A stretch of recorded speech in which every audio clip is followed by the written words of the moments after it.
how it works, it is so easy. Suppose I said, boys and girls, I believe watermelons are blue on the inside until you cut the skin. Prove I'm wrong. That's called shifting the burden of proof. If all I have to do is make up stories and you have to prove they're wrong, I can keep you busy the rest of your life. Right? And all he's doing is making up a story, claiming there's an Oort cloud, and I've got to prove he's wrong? No, Dave. You have to prove you're right. That's the way science works. You prove you're right. It's not my job to prove there's no Oort cloud. It's his job to prove there is an Oort cloud. He's trying to shift the burden of proof, and you've got to watch for that every time. The Bible says the heavens declare the glory of God. The psalmist said, the heavens declare the glory of God, and the firmament showeth his handiwork. See, evolution theory says sun and stars evolved before the earth. God said the earth was created before the sun and stars. Didn't he? Better read Genesis 1. The psalmist said, when I consider the heavens. And by the way, kids, it says when, not if. You would do yourself a favor to shut off the TV once in a while and go outside and consider the things that God has made. Just go lay down and look at the clouds or look at the stars. Just go consider the heavens. He said, when I consider the heavens. The psalmist said, while I was musing, the fire burned. The word muse is only used twice in the Bible. It means to think. Stop and think. Now, English is a very interesting language. A theist is a person who believes in God. If you put the letter A in front of that word, it means the opposite of.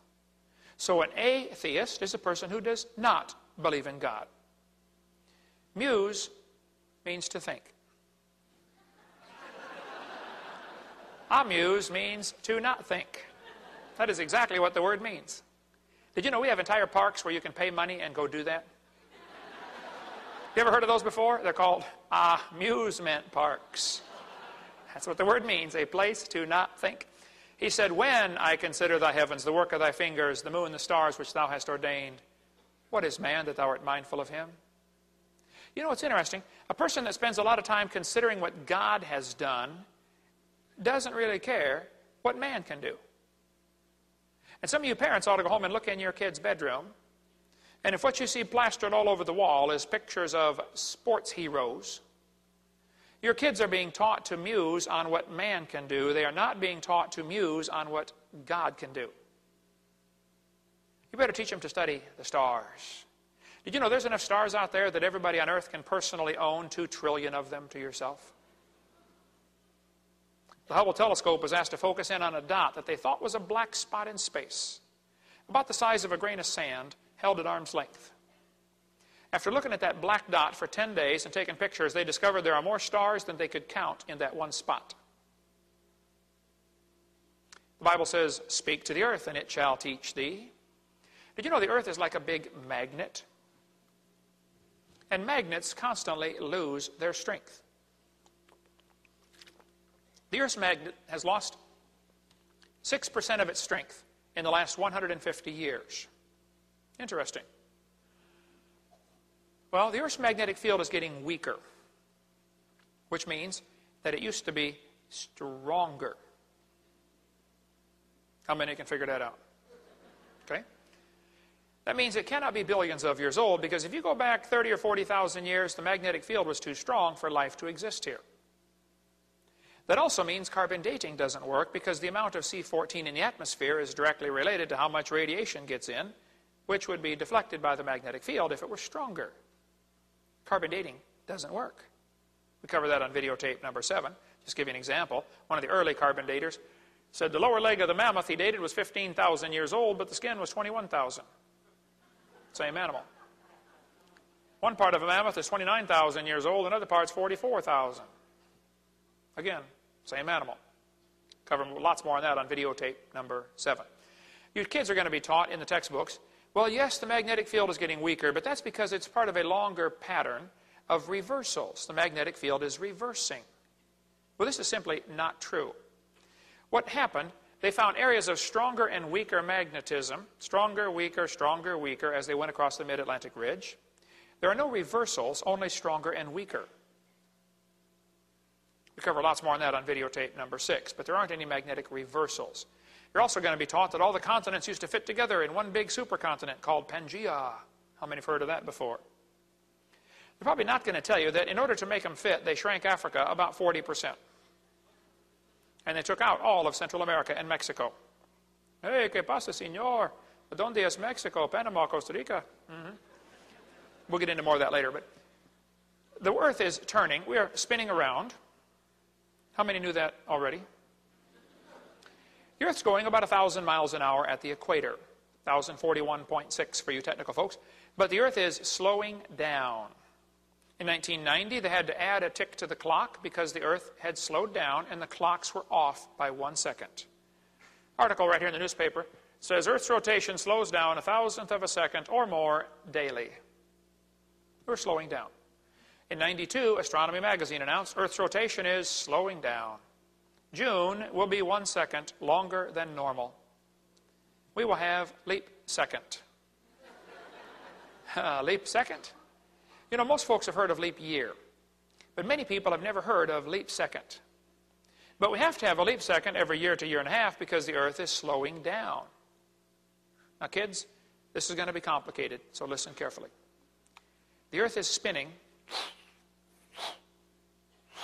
but it is slowing down.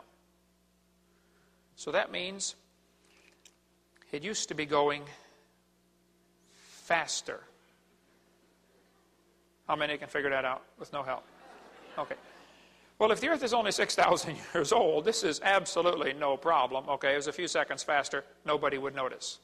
Adam didn't have a watch anyway. But some of these guys want me to believe the Earth is billions of years old. Ooh, now we have a problem. You go back a few billion years, the Earth was spinning real fast. Your days and nights would be pretty quick. Get up, go to bed, get up, go to bed, get up, go to bed. You'd never get nothing done. Centrifugal force would have been enormous. The winds would have been 5,000 miles an hour from the Coriolis effect. And you think dinosaurs lived 200 million years ago? I know what happened to them. No, they did not live 200 million years ago. We'll get into more on dinosaurs on video number 3.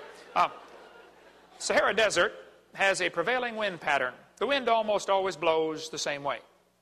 Now this creates a problem because the hot air comes off the desert and kills the trees next door, and that area becomes desert. The process is called a desertification. Well, Sahara Desert is growing about 4 miles a year. They just finished quite a big study on Sahara Desert and said, you know, folks, we think Sahara is about 4,000 years old. That's pretty old. But I have a question. If the Earth is millions of years old, why don't we have an older desert someplace? Why is the biggest desert in the world only 4,000 years old? Well, I have a theory about that. Now here's my theory. I believe about 6,000 years ago, God made everything like the Bible says. 4,400 years ago, there was a flood, like the Bible says.